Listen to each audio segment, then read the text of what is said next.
नमस्कार, आप देख रहे हैं भारत समाचार और मैं हूं आपके साथ श्रुति शुक्ला। आज दिन है 15 अगस्त, यानी जब देश आजादी का जश्न मना रहा, जब हम देश के अमर शहीदों को नमन कर रहे हैं। हम आपको दिखाने जा रहे हैं विकास की वो झांकी जिसे देश ने आजादी के बाद से अब तक अपनी मेहनत, समर्पण, सामर्थ्य से साबित किया है। हम आपको 1947 के बाद से 2021 तक के उस गौरवशाली सफरनामे को बताने जा रहे हैं जिस पर हर भारतवासी को गर्व है। तो चलिए शुरू करते हैं। 15 अगस्त 1947 की तारीख सबको याद है। अंग्रेजों की दास्तां से देश को न केवल मुक्ति मिली बल्कि गुलामी की कहानी से तरक्की के सफर की शुरुआत हुई। पूर्व प्रधानमंत्री पंडित जवाहरलाल नेहरू ने 14 अगस्त की आधी रात देश को संबोधित किया और भारत के आजाद होने की घोषणा की। लेकिन देश की आजादी के साथ ही समस्या आ गई विभाजन की। 13 सितंबर 1947 को तब के प्रधानमंत्री जवाहरलाल नेहरू ने विभाजन के तहत 4 मिलियन हिंदू मुसलमानों के पलायन का सुझाव दिया। इस विभाजन के जहर ने देश को कई जख्म दिए। तो 30 जनवरी 1948 का वो काला दिन भी आया जब राष्ट्रपिता महात्मा गांधी दिल्ली के बिरला हाउस में मौजूद थे। शाम के वक्त नाथुराम विनायक गोडसे ने उन्हें गोलियों से छलनी कर दिया और इस तरह बापू इस दुनिया से विदा हो गए। विभाजन के बाद देश के सामने खुद के विधान की समस्या थी।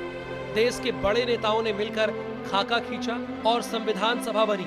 21 अक्टूबर 1951 में डॉक्टर श्यामा प्रसाद मुखर्जी ने भारतीय जनसंघ के रूप में एक राजनीतिक दल का गठन किया था, यानी राजनीति में नई पार्टियों का उदय हुआ।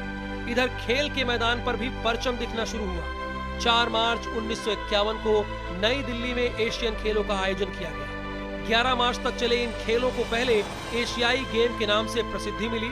1 अप्रैल 1951 में आजादी के बाद भारत को विकास की दिशा में आगे ले जाने के लिए पंचवर्षीय योजना की शुरुआत की गई। 18 अगस्त 1951 में भारत को पहला IIT यानी इंडियन इंस्टीट्यूट ऑफ टेक्नोलॉजी मिला।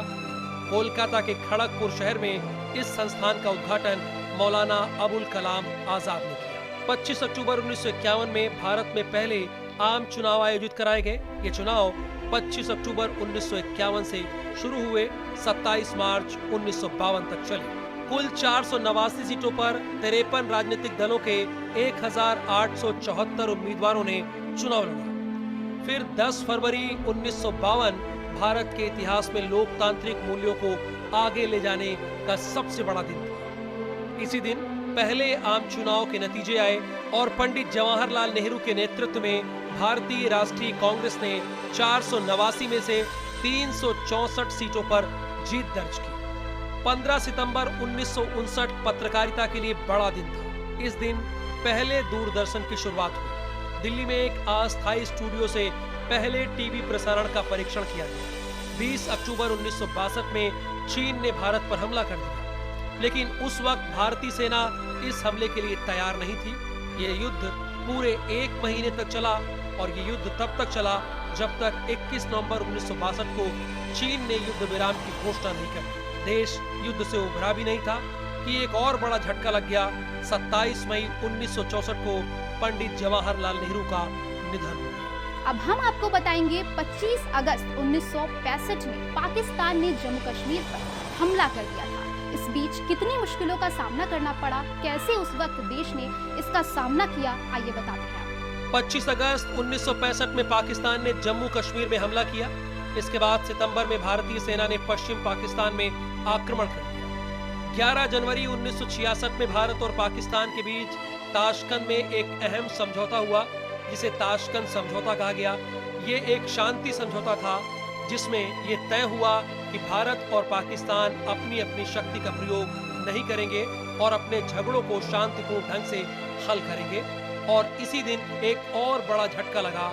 इस दिन तत्कालीन प्रधानमंत्री लाल बहादुर शास्त्री का निधन हो गया। 24 जनवरी 1966 में प्रधानमंत्री लाल बहादुर शास्त्री के देहांत के बाद इंदिरा गांधी को कांग्रेस का नेता चुना गया और 24 जनवरी 1966 को इंदिरा गांधी देश की प्रधानमंत्री बनी, जिसके बाद 26 जनवरी 1967 को दूरदर्शन पर पहला कार्यक्रम प्रसारित किया गया। कार्यक्रम का नाम कृषि दर्शन था। इसके बाद 13 मई 1967 में अलीगढ़ मुस्लिम यूनिवर्सिटी के vice chancellor doctor Zakir Hussain देश के तीसरे राष्ट्रपति बने। 19 जुलाई 1969 में देश की बैंकिंग प्रणाली में ऐतिहासिक बदलाव किया गया। तत्कालीन प्रधानमंत्री इंदिरा गांधी के नेतृत्व में 14 बैंकों का राष्ट्रीयकरण किया, जो देश की आर्थिकी में मील का पत्थर साबित हुआ। 3 दिसंबर 1971 में भारत और पाकिस्तान के बीच एक और युद्ध हुआ, जिसमें पाकिस्तानी वायुसेना ने भारत पर हमला बोला और इस तरह युद्ध की शुरुआत हुई। पाकिस्तान सेना ने ढाका में भारतीय सेना के सामने घुटने टेक दिए और 16 दिसंबर को युद्ध समाप्त हो गया। 18 मई 1974 में भारत ने अपनी शक्ति में इजाफा करने की दिशा में एक नया कीर्तिमान स्थापित किया। इस दिन राजस्थान के पोखरण में भारत ने पहला परमाणु परीक्षण किया। यह परीक्षण जमीन के नीचे किया गया। 19 अप्रैल 1975 में इसरो ने अंतरिक्ष युग की दुनिया में प्रवेश कर एक अभूतपूर्व कीर्तिमान रचा। भारतीय वैज्ञानिकों ने देश के पहले उपग्रह आर्यभट्ट को अंतरिक्ष में छोड़ा, जिसके बाद 5 जून 1974 में इंदिरा सरकार के खिलाफ एक बड़े आंदोलन के रूप में सामने आया। पटना में जयप्रकाश नारायण ने पटना में जनसभा को संबोधित किया और इसी दिन संपूर्ण क्रांति का आह्वान किया। नतीजा ये हुआ कि तत्कालीन प्रधानमंत्री इंदिरा गांधी ने देश में आंतरिक स्थिरता के आधार पर राष्ट्रपति फखरुद्दीन अली अहमद के हस्ताक्षर से देश में 25 जून से आपातकाल की घोषणा कर दी। 25 अगस्त 1965 से 19 अप्रैल 1975 के बीच क्या क्या हुआ हमने आपको बताया। अब हम आपको बताएंगे 27 जून 1975 में आपातकाल के फैसले का अखबारों ने क्यों विरोध किया था। इस बीच ऐसा क्या हुआ था जो देश के साथ पत्रकारिता जगत में विरोध करने पर उतर आया था। 27 जून 1975 में आपातकाल के फैसले को अखबारों ने भी विरोध किया। 24 मार्च 1977 को आपातकाल के खिलाफ देश में ज्वार फूटा और पहली बार देश में गैर कांग्रेसी सरकार बनी। जनता पार्टी ने केंद्र में सरकार बनाई। मोरारजी देसाई ने प्रधानमंत्री पद की शपथ ली। 1 जनवरी 1979 में मोरारजी देसाई सरकार ने बिहार के पूर्व मुख्यमंत्री विंदेश्वरी प्रसाद मंडल को दूसरे पिछड़ा वर्ग आयोग का चेयरमैन नियुक्त किया था। 6 अप्रैल 1980 में जनता पार्टी से गठबंधन टूटने के बाद भारतीय जनसंघ के नेताओं ने एक नई पार्टी का गठन किया। इस पार्टी का नाम भारतीय जनता पार्टी रखा गया। पूर्व प्रधानमंत्री अटल बिहारी वाजपेयी पार्टी के पहले अध्यक्ष बने। 31 दिसंबर 1980 में मंडल कमीशन ने 2 साल बाद अपनी रिपोर्ट पेश की। तभी जनता पार्टी की सरकार गिर गई और ये रिपोर्ट ठंडे बस्ते में चली गई। 10 नवंबर 1982 देश में 9वें एशियाई खेलों का आयोजन किया गया। 25 जून 1983 में भारतीय क्रिकेट टीम ने पहली बार वर्ल्ड कप जीतकर इतिहास रचा।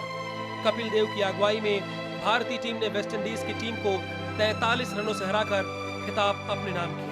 14 नवंबर 1983 गुड़गांव में फैक्ट्री से पहली बार मारुति 800 कार बाहर निकली। 1 जून 1984 में तत्कालीन इंदिरा गांधी सरकार ने ऑपरेशन ब्लू स्टार शुरू किया। इसमें 810 लोग मारे गए। 2 अप्रैल 1984 भारतीय वायुसेना के स्क्वाड्रन लीडर राकेश शर्मा अंतरिक्ष में जाने वाले पहले भारतीय बने। उनके साथ अंतरिक्ष यान में सोवियत के 2 साथी भी थे। अंतरिक्ष की यात्रा करने वाले राकेश शर्मा विश्व के 138वें अंतरिक्ष यात्री थे। 24 अक्टूबर 1984 को देश में पहली मेट्रो ट्रेन चली थी। पहली मेट्रो कोलकाता में चली। अपने पहले सफर में इस ट्रेन ने 5 स्टेशनों के बीच 3.40 किलोमीटर का सफर तय किया। 31 अक्टूबर 1984 सिखों में तत्कालीन कांग्रेस के प्रति रोष। दुष्परिणाम ये हुआ कि प्रधानमंत्री इंदिरा गांधी का कत्ल कर दिया गया। इंदिरा गांधी की हत्या के बाद राजीव गांधी ने प्रधानमंत्री की कुर्सी संभाली। 2 दिसंबर 1984 को भोपाल में केमिकल प्लांट से जहरीली गैस के रिसाव के चलते भारी तादाद में लोग इसकी चपेट में आ गए। इस त्रासदी में 8000 से ज्यादा लोगों की मौत हो गई। 7 अगस्त 1990 में तत्कालीन प्रधानमंत्री वीपी सिंह ने संसद में मंडल कमीशन की रिपोर्ट स्वीकार करने का ऐलान कर दिया, जिसके बाद नौकरियों में अन्य पिछड़ा वर्ग के लिए 27% आरक्षण की व्यवस्था शुरू की गई। 25 सितंबर 1990 में बीजेपी के वरिष्ठ नेता लाल कृष्ण आडवाणी ने गुजरात के सोमनाथ से देशव्यापी रथ यात्रा की शुरुआत की। यात्रा यूपी के अयोध्या जाकर खत्म हुई। अयोध्या में राम मंदिर निर्माण के लिए यात्रा निकाली गई। जुलाई 1991 में भारत की अर्थव्यवस्था में नया अध्याय जुड़ गया। भारतीय अर्थव्यवस्था को खोल दिया गया और उसे आर्थिक उदारीकरण कहा गया।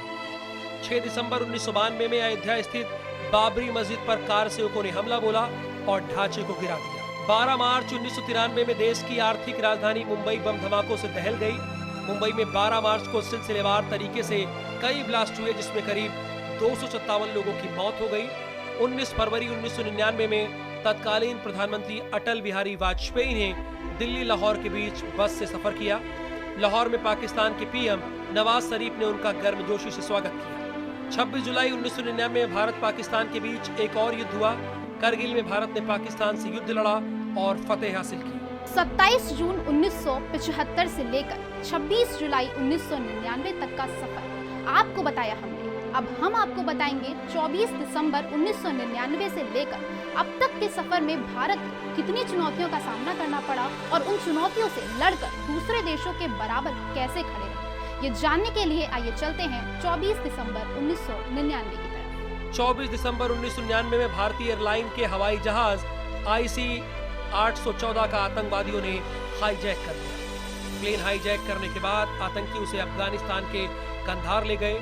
26 जनवरी 2001 में जब पूरा देश गणतंत्र दिवस मना रहा था, उसी दिन गुजरात में भयानक भूकंप आया। करीब 20,000 लोगों की मौत हो गई और 1.5 लाख से ज्यादा लोग जख्मी हो गए। 13 दिसंबर 2001 जैश-ए-मोहम्मद और लश्कर-ए-तैयबा के आतंकियों ने राजधानी दिल्ली में देश की संसद को निशाना बनाया। हथियारों से लैस 5 आतंकवादियों ने संसद परिसर में घुसकर ताबड़तोड़ फायरिंग की, जिसमें एक सिविलियन समेत 12 लोगों की जान गई। 27 फरवरी 2002 में गुजरात के गोधरा में साबरमती एक्सप्रेस पर हमला किया गया और उसमें आग लगा दी गई। इस ट्रेन में बड़ी संख्या में कार सेवक मौजूद थे जो अयोध्या लौट रहे थे। इसके बाद गुजरात में भयानक दंगे हुए। बड़ी तादाद में मुस्लिम समाज के लोगों को कत्ल कर दिया गया। 18 जुलाई 2005 में 1974 में परमाणु परीक्षण के बाद भारत को एक और बड़ी कामयाबी मिली। तत्कालीन प्रधानमंत्री मनमोहन सिंह ने वाशिंगटन में तत्कालीन US प्रेसिडेंट जॉर्ज बुश के साथ न्यूक्लियर समझौते पर हस्ताक्षर किए। 26 नवंबर 2008 में आतंकियों ने मुंबई को एक बार दहला दिया। पाकिस्तान से आए आतंकियों ने मुंबई में घुसकर मासूम को निशाना बनाया।